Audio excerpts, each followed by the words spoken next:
ഇന്നലെ പുറത്തു വന്ന മറ്റൊരു വാർത്ത അത് സാഹിത്യകാരൻ MTയുടെ വീട്ടിലുണ്ടായ മോഷണമാണ്. 26 പവൻ സ്വർണ്ണമാണ് മോഷണം പോയത്. ഇതിൽ വലിയ ട്വിസ്റ്റ് ഉണ്ടായിരിക്കുന്നു.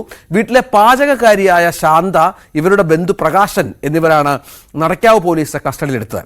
5 വർഷമായി MTയുടെ വീട്ടിലെ പാചകക്കാരിയാണ് ശാന്ത.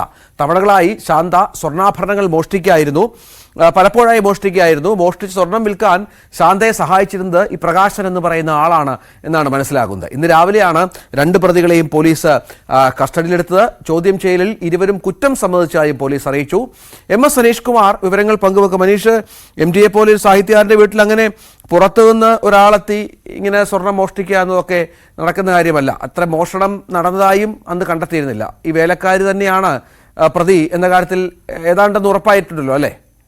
തീർച്ചയായും പോലീസ് ഏതാണ്ട് ഉറപ്പുവരുത്തി കഴിഞ്ഞിരിക്കുന്നു. ഇവരെ കസ്റ്റഡിയിലെടുത്ത് ചോദ്യം ചെയ്യലിൽ ഇവർ കുറ്റം സമ്മതിച്ചു എന്നാണ് പോലീസ് പറയുന്നത്. നേരത്തെ തന്നെ ഈ കുറ്റകൃത്യം നടന്നതിന് ശേഷം MTയുടെ ഭാര്യ പരാതി നൽകി കഴിഞ്ഞപ്പോൾ തന്നെ ഇത്തരത്തിലൊരു നിഗമനത്തിലേക്കാണ്, അതായത് വീടുമായി അടുത്ത ബന്ധമുള്ള അല്ലെങ്കിൽ വീട്ടിനുള്ളിൽ ജോലി ചെയ്യുന്ന ആരെങ്കിലും തന്നെ ആവാം ഇത്തരമൊരു കുറ്റകൃത്യത്തിന് പിന്നിലെത്താണ് കണക്കൂട്ടിയത്. കാരണം ഈ അലമാരയോ മറ്റു കഥകോ തകർക്കല്ല, മറിച്ച് കൃത്യമായി താക്കോൽ ഉപയോഗിച്ച് തുറന്നാണ് അലമാരയിൽ നിന്നും സ്വർണ്ണാഭരണങ്ങൾ മോഷണം പോയിരിക്കുന്നതെന്ന് കണ്ടെത്തി. അതുകൊണ്ട് തന്നെ ഈ വീട്ടുജോലിക്കാർ, ഒപ്പം ഹോം നേഴ്സായി ജോലിക്ക് വന്നിരുന്ന ആളുകൾ എന്നിവരൊക്കെ കേന്ദ്രീകരിച്ചായിരുന്നു അന്വേഷണം. ഏതാണ്ട് 8 പേരെ കസ്റ്റഡിയിലെടുത്ത് പോലീസ് ചോദ്യം തന്നെ ചെയ്തിരുന്നു.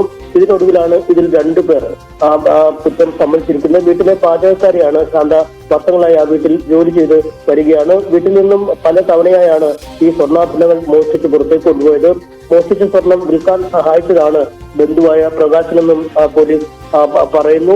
നേരത്തെ തന്നെ ചില സംശയങ്ങൾ, അല്ലെങ്കിൽ വീട്ടിൽ നിന്നും ഇത്തരത്തിൽ പലതവണ സ്വർണം പോയിട്ടുണ്ടെന്നും പോലീസിനോട് MTയുടെ കുടുംബം പറഞ്ഞിരുന്നു. പക്ഷേ അത് പലപ്പോഴും കുടുംബത്തിന്റെ അശ്രദ്ധ കൊണ്ടോ അല്ലെങ്കിൽ എവിടെയെങ്കിലും വെച്ചതായി ഓർമ്മക്കുറവുകൊണ്ടോ ഒക്കെയാണ് ഈ സ്വർണം പോയതെന്ന് കരുതി അങ്ങനെ ഒരു സംശയത്തിലായിരുന്നു ഇരുന്നതെന്നാണ് കുടുംബം പറയുന്നത്. പക്ഷേ കഴിഞ്ഞ ദിവസമാണ് വലിയ തോതിൽ ഇത്ര അധികം ആഭരണങ്ങൾ ഒരുമിച്ച് കാണാതായ നിലയിൽ കണ്ടെത്തിയത്. അങ്ങനെ വന്നപ്പോഴാണ് സംശയം തോന്നിയ കുടുംബം ബാങ്ക് ലോക്കറിലായിരിക്കും ഈ ആഭരണങ്ങളെന്ന് സംശയം വരുന്നതിനെ തുടർന്ന് ബാങ്ക് ലോക്കറിൽ പരിശോധന നടത്തി.